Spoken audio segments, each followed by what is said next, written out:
a World Cup final preview, and I had to bring the big boy home. Yes, the coach, Carmen Asako, who is so happy. Look at him laughing and everything. And we got the Hall of Famer, John Freeman Nelson, who's picking me up some good Nino Diversa food. That's why Nino Diversa. yeah, Nino Diversa. All right, I'm going to go to John first. We're in the final, John. What has surprised you in the World Cup thus far? Your thoughts of the whole tournament thus far. Well, I like what we've seen from the African nations. Senegal, like what we saw from them. Obviously, like what we saw from Morocco. Now that Morocco has broken the glass ceiling, it means that 11 teams from AFCON will be in the tournament next time. And I like the fact that it's not just all chalk. I like that the Final Four had Croatia in it. I like that the Final Four had Morocco in it because it reminds us all that the margins are closing and it's not just all the big guns anymore.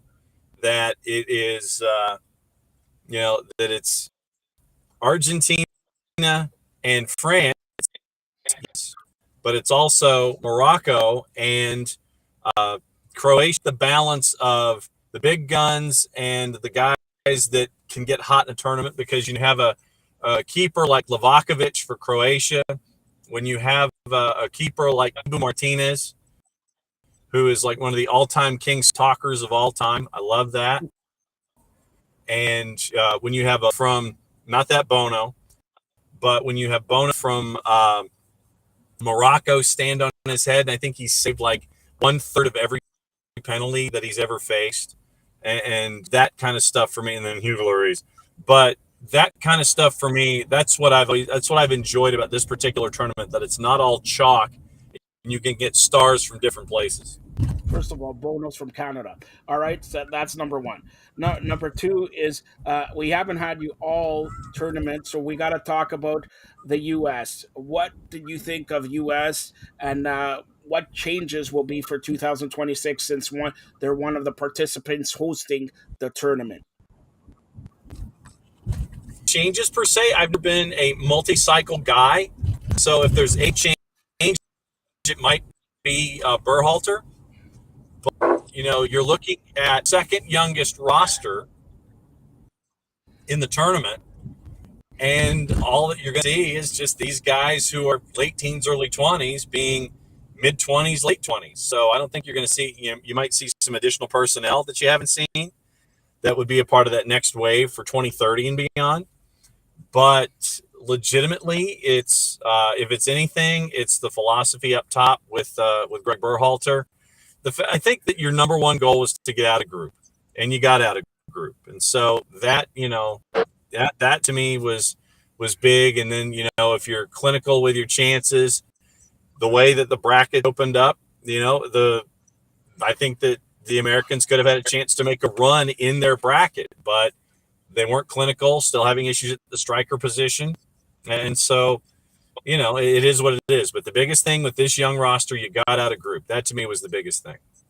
Well, Canada had the worst group, if it looks like it, because Croatia made the semifinals. All right, Morocco made the semifinals, and Belgium, second-ranked team. So Canada, we can't forget about Canada here. Now I'm going to take a little bit of issue with Carmen Asako. All right, John, you continue going to Nino Diversa for me, but Carm, who predicted that Argentina will win?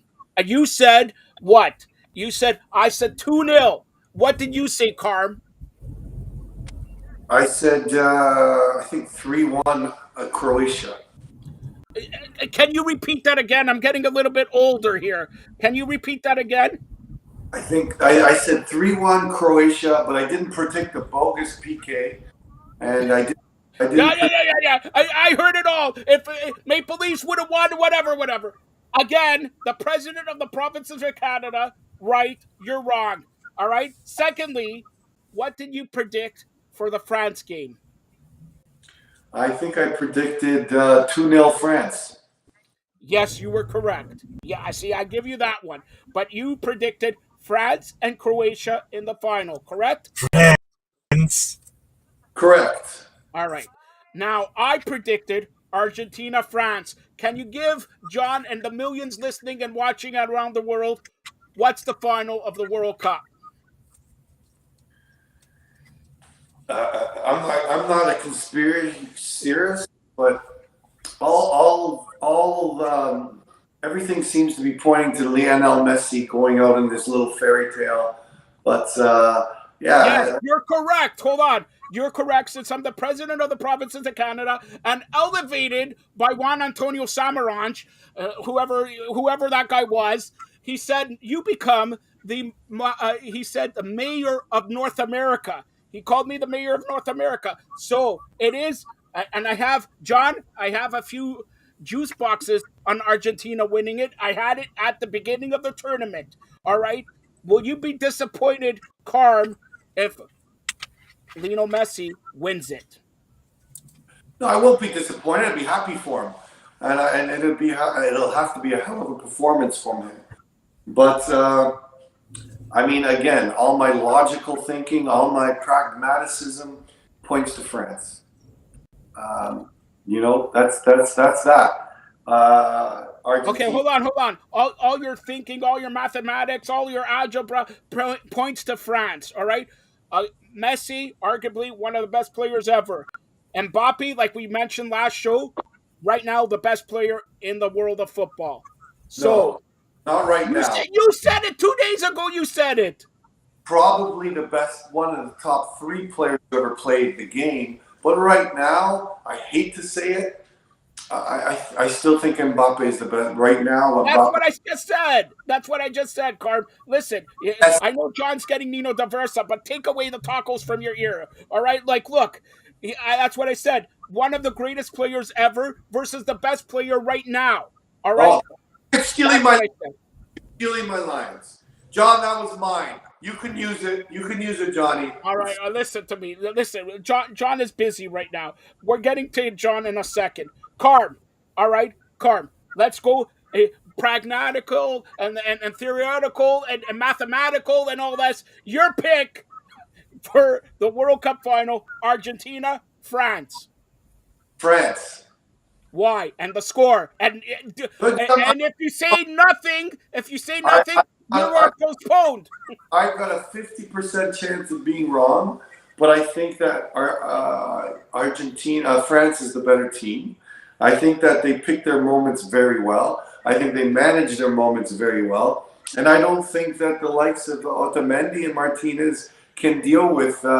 And wait, there is a possibility that Benzema could come back in and play. Not that he will What is he, feature. John Cena in the Royal Rumble at number 30? It's true.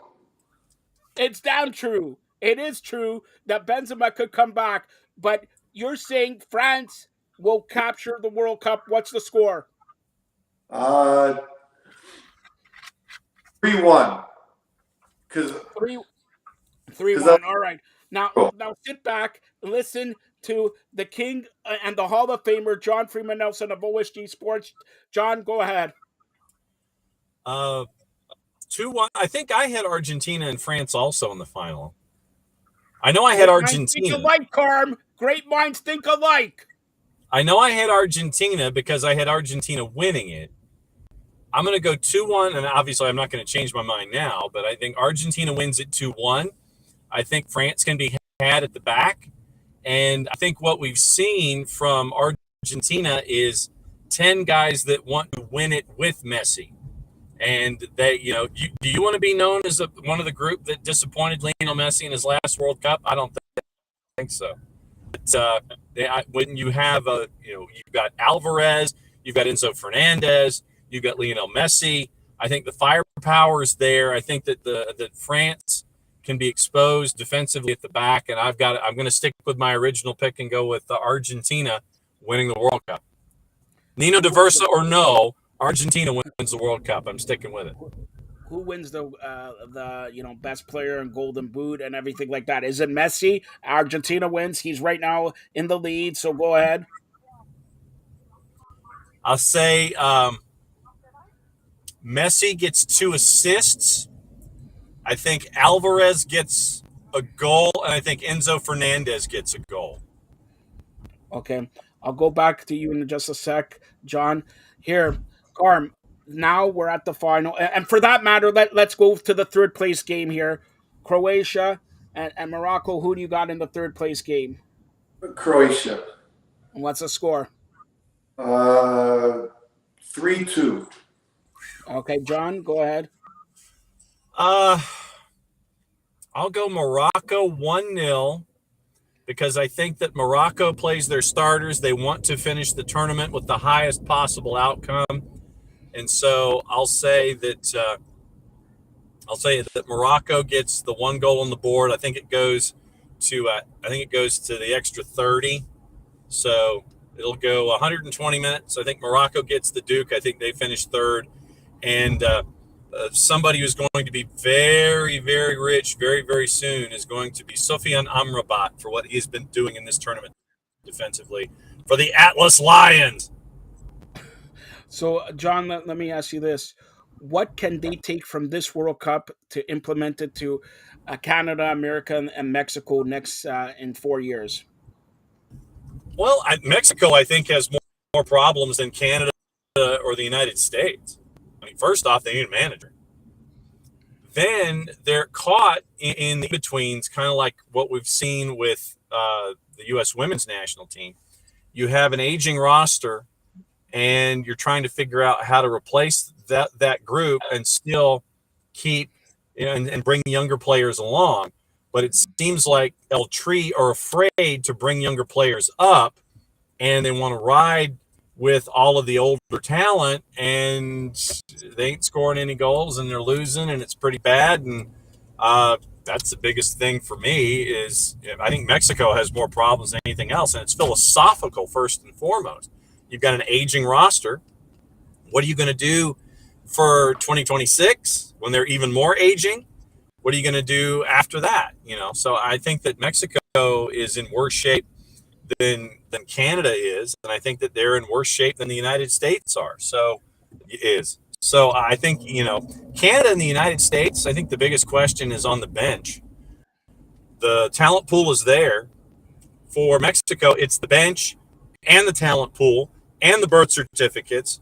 That's like check 1, check 2, check 3 for where El Tri are concerned. I think that Canada and the United States, I think that they're in better shape, um, logistically when it comes to the next 4 years. I could see John's almost at Nino Diversa, so I'm gonna go with John, and then we'll let go of John and Karma. I'll ask you a couple final questions. So John here, finally with USA. I don't know if you heard everything that we're gonna have a all women's Canadian soccer league. Has Yep. anybody talked Talked to about that? JJ Adams about it at OSG on Soccer Down Here 2 days ago, actually. Okay, and what was the reaction in the United States about an all Canadian women's soccer league? Bring it. Great, fantastic. But you've got to look at Diana Matheson and Christine Sinclair making the announcement still without having the express written consent of Canada Soccer, and they just kind of put the cart before the horse and made the announcement. Yeah, you've got sponsors, but you don't have the signing of Canada Soccer as a part and parcel and a partner. So I think that that's the first obstacle that you got to figure out.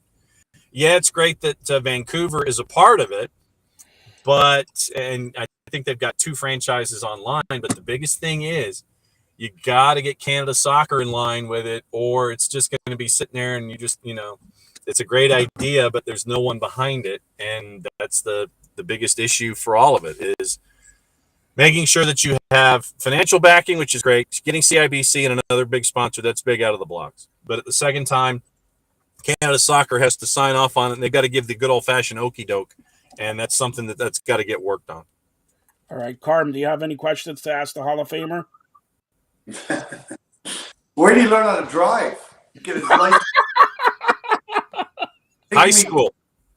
Making me dizzy. All right. That's the beauty of it.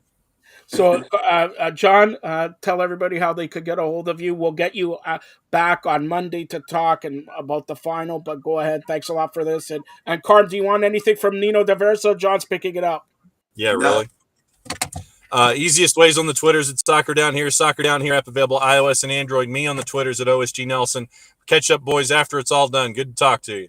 All right. Thanks a lot, John. Bye. Bye.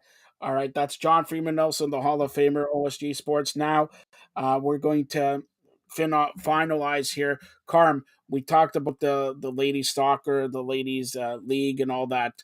Um, any other things that you heard about that? Because John made a great point on not getting it Oh, sanctioned.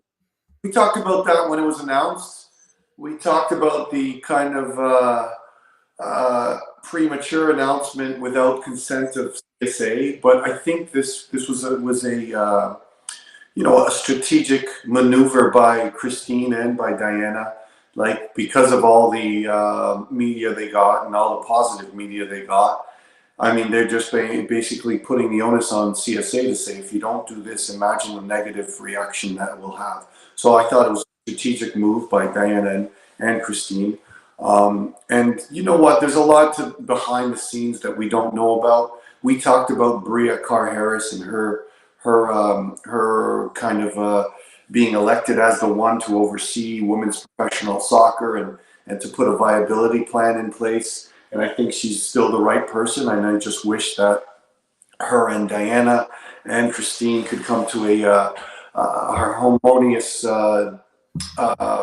kind of working together mentality where this can be successful on all angles and we can get all the political rubbish away. Because I do think that Diana and Christine and Bree and the CSA and CSB will be great partners in developing this. I just hope that politics and rubbish stay out of this whole equation. All right, and just a side note, we mentioned the Women's World Cup happening in 2023 in June, July. Um, Take us through we always look Canada, America, and all that, but arguably, is there anybody else that can compete with Canada and America solidly? Like, in the men's side, we have 5, 6, 10 countries that arguably you can mention: Italy, France, Argentina, Brazil, Netherlands, and all that. How many can you say in the Women's World Cup? Oh, absolutely. I mean, if you look at what's happening at the youth levels, the Spanish are dominating the women's side at the youth levels. The Asians, the Japanese are still very strong. I mean, it was Japan and Spain in the final for, I believe, the U17s or the U20s. Sorry, but but the English winning the Euros Cup, they're going to be a dominant force. But I still think that all the experience, all the professional atmospheres, all the professionalism that our Canadian players and the American players are in today will still put them over the hump. But I think that there's going to be some crazy culture shift in the English game, and I think that will translate into the World Cup. I think that the Germans are still very strong. The Spanish are just developing a incredible product of football, and when the athleticism and matches those of the North American teams or even like some of the South American teams like Brazil, I think it's going to be, I think we're going to see Europe kind of move in and dominate. The U.S. are still physically dominating and technically dominating as well. But the parity's coming, and I see a lot of teams being up there, and we're still grateful for the likes of Kadisha Buchanan and Ashley Lawrence, like pretty much at their peak, still being considered top playing in top leagues and just getting better. So yes, I do think there's the Spanish and the Germans and the English, obviously, and the Brazilians and the Japanese that can challenge the Canadians and the Americans for sure. All right, so that's the World Cup. But I'm going to ask you a personal question. You're a headmaster coach, like John Carlos says, uh, York University men and ladies. 2026 World Cup here. What changes? Forget about the World Cup. Would you like to see in the group of at York University, the CPL, and everything like that? Forget about the World Cup for right now. Where do you think it's going? It's growing in Canada. It's growing like crazy here. But you are the lifeblood. You're teaching. You're coaching. You were just at a soccer showcase there. Okay, you're scouting and scouting and scouting. Where do you think in 4 years By the way, in 4 years, are you going to have a nicer house? But in 4 years, where do you think it's going to be? Forget about the World Cup right now. I mean, I think overall everyone's heading in the right direction. The new commissioner Noonan has a grand plan, I think, and I think he's aligned appropriately with the grassroots system. I think he's aligned appropriately with the Canadian Premier League, being Canadian. I just what I think that CSB coming in has to have a bigger impact on the grassroots infrastructure. And right now, like the business side of things, as far as the Canadian soccer scene has been the dominant kind of reasoning or rationale behind every move. And the business side of it is kind of getting a lot better and kind of finding a balance and a sort of a positive flow, but they still need to work out a lot of things in infrastructure. They still need to work out a lot of things in gaining trust of the players and the community. I'm not talking about on the field, I'm talking about off the field. So there's a lot of things that Mr. Bontis inherited that he needs to kind of take a long look at, and we need to give him a chance and the support to fix. So those things for me are essential. But the other thing is essential is that the CSB and CPL don't get overrun by the economics of the game, because we have a lot to fix at the grassroots level. We have a lot to fix at the high performance level. We have a lot to fix at the amateur adult level. We have a lot to fix, and it can't be dominated by the bottom line, the financial bottom line that seems to be the trend. So we'll see how this works out, because in my estimation, and the way this game used to be played and how our national team got built from Ontario Youth Soccer League and other basically leagues that weren't dominated by the economic inequalities, right? We're again, I've mentioned many times that there's so many socioeconomic reasons that kids from the Jane and Finch corridor, or kids from Scarborough, those that have so much potential to be our best players, aren't playing, or are playing at lower levels because of the money, because of the financial limitations.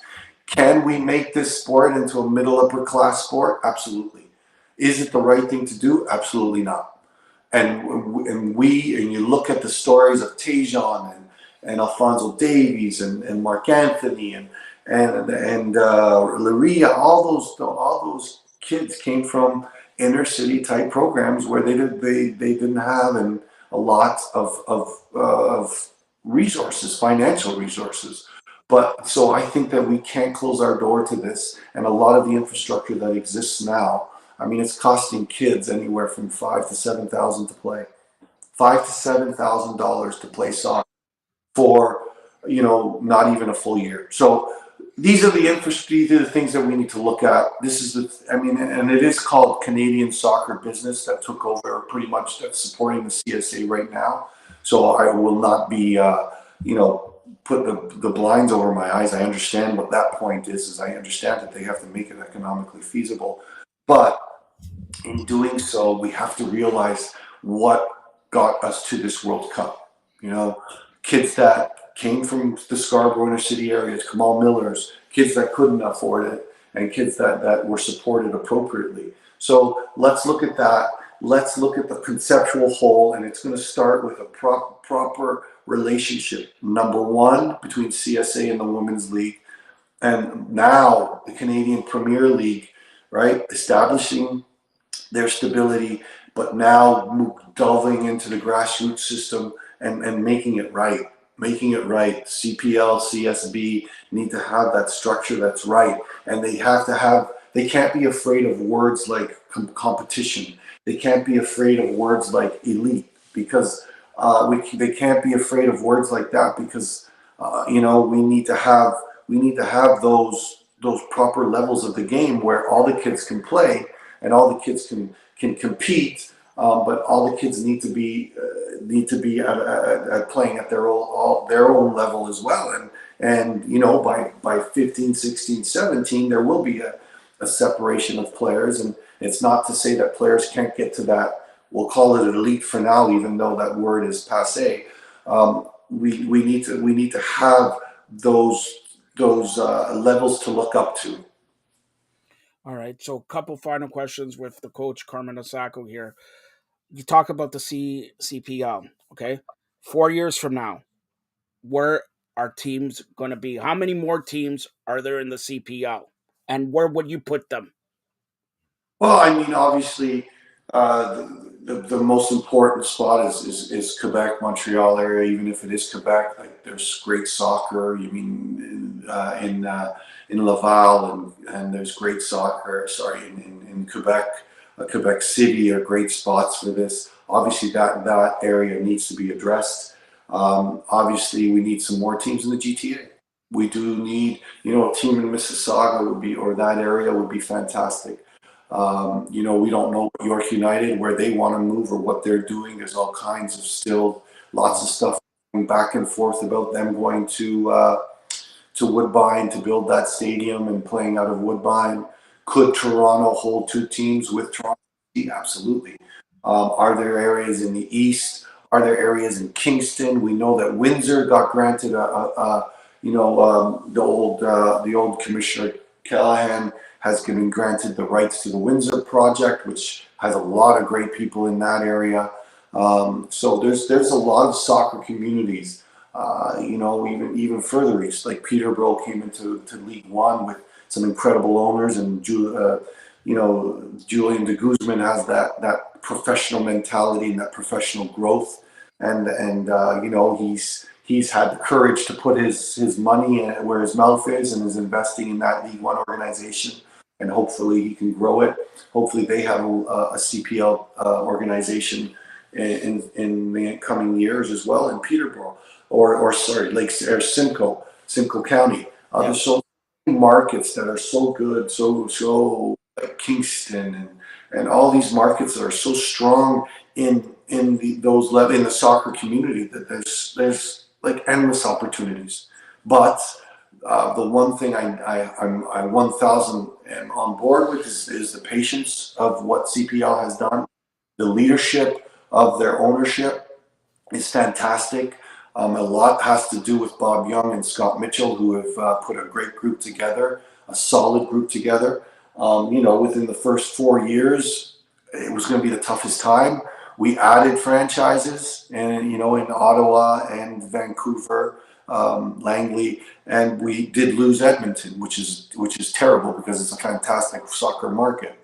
So there's room to grow. You know, there's room to build, but I think that there needs to be patience, and there needs to be strategic planning, and there needs to be kind of a fiscal kind of reasonability in everything they do. A better plan. Um, Also, now let me go to MLS. Toronto, Montreal, Vancouver. In 4 years' time, are one of them champions already? Well, TFC already won. In 4 years, either Toronto, Montreal, or Vancouver, and for that matter, maybe another team in Canada in the MLS, but are one of those teams a champion in those 4 year span? Oh, absolutely, absolutely, and you know, Montreal did a lot with a little last year, and you know, and then they moved on to sell Alistair, they've moved on to sell Kone. So obviously, their mentality is to be fiscally responsible, and kind of use the money from selling players to make this the business of Montreal or CF Montreal grow. Obviously, Toronto still has that they want to win. They're in a market where they want them to win, and they have incredible financial stability with the Toronto market through their support, through their corporate sponsors, through MLSE. Obviously, it's structure stable, so they're in a position to win. And Bill Manning is one of those that wants to win, and Bob Bradley is a proven winner as well. So you know, these are situations where I think Toronto is best suited to win. And again, Vancouver has practical mentality. They don't want to spend too much on DPS and those type of players. And you know, I hope that their supporters don't get tired of just being out of the playoffs or just making the playoffs. I think that there's got to be a direction there, a plan there. And I think their supporters may get tired of it. And they're getting competition from the new Vancouver team in the CPL. But Toronto, for me, is still the place where they can win. They can win in 2-3 years for sure, maybe even next year. They're gonna spend the money to bring in Insigne. They're gonna spend the money to bring in Bernadeschi. They're gonna spend the money to bring in the next player. So for me, it makes a lot of sense that Toronto and it is more of a Galacticos mentality where they want to win. All right. So, final question with the coach Carmen Asako here. We're previewing the World Cup final, Argentina, France. But how will you remember this World Cup before the winner, and especially if Messi wins it, or Mbappe, or Argentina, or France? Does that change? But how will you remember this World Cup? The narrative for me has been fantastic. I think that it's been fantastic, but it's what could have happened. That's me. I mean, I was salivating at the possibility in the 16 round of 16 of a Uruguay Brazil or of a Spain Portugal. All those that didn't happen. I mean, we had marquee game France England for sure. Even in the group stage we had Spain Germany. But all kinds of scenarios that didn't happen were kind of left me. But the story of Morocco and what they've done was just a great narrative, great for Africa and great for just the entertainment of what happened in Qatar. But I think the football's been great. I think the venues have been great. I think the entertainment value has been great. Aside from the political aspects that aren't great, and everyone and everything that those kind of stories are. Some may call them side stories, and some may call them the main stories. Which I'm leaning to the side that the politics and lack thereof are the main stories. But if we're talking about on the field, I will remember what didn't happen. I will remember. I will remember the great Moroccan tactical and I think I'm going to remember a great France team again with incredible depth and just a national system built almost as a club team where these guys come in and they have their roles set and they know what to do, when to do it, and Duchamp who puts it all together. If Messi wins, it's all going to be about Messi, and I think John was spot on when he said every player on that team is playing for Messi, Yeah. and it will be reminiscent of the God bless his soul, the Maradona days and what Argentina and meant to Maradona and what Maradona meant to Argentina. That's what I'm reminiscing about. So those are the things that will be stuck in my mind.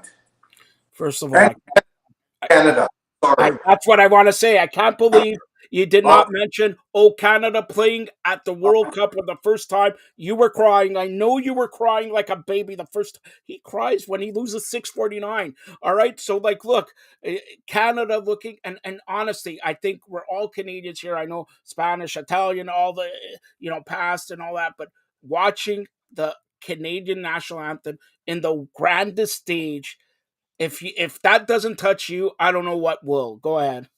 Yeah, I mean, that for me was by far the memory that I'm going to keep. And watching the kids that I've been lucky to be a part of some of their lives, just you know, and play with so much pride and play with so much passion. I think that's something that will resonate as well, and grow as time goes by. And when some of those guys come over for a beer or coffee, or when we have our get-togethers with our group, it's going to be something that you're going to feel that specialness that comes from them, but it's also special for us, for all those guys in the trenches that were involved.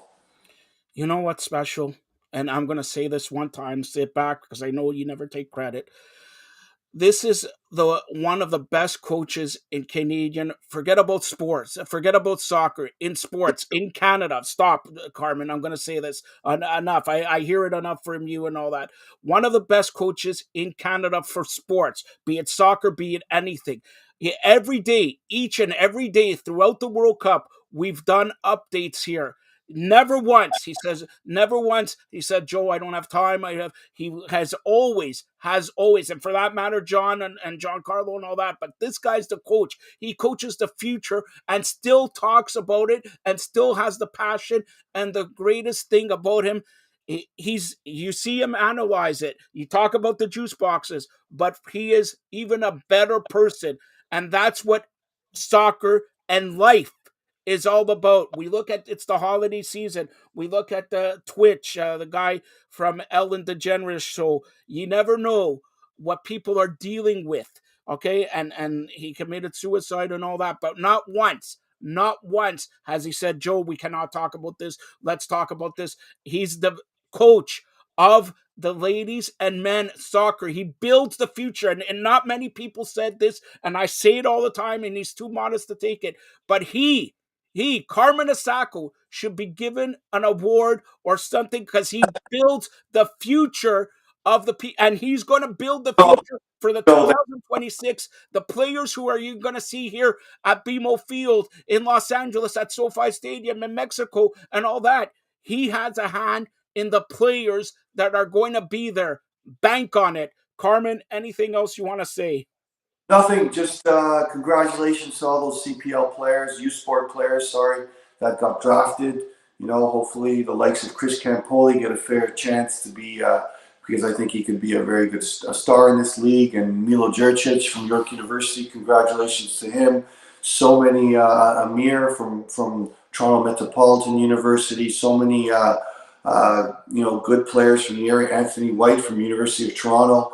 You know, it's make sure you prepare well and you do us proud because there's a lot of U Sport players that have done well in the CPL and and you're representing not only yourselves but you're representing a whole U Sport institution that prides itself on the work they do, and there's a lot of great coaches there that don't even get half the credit, Joe, that they, even I do. So I appreciate your praise, but it's undeserved.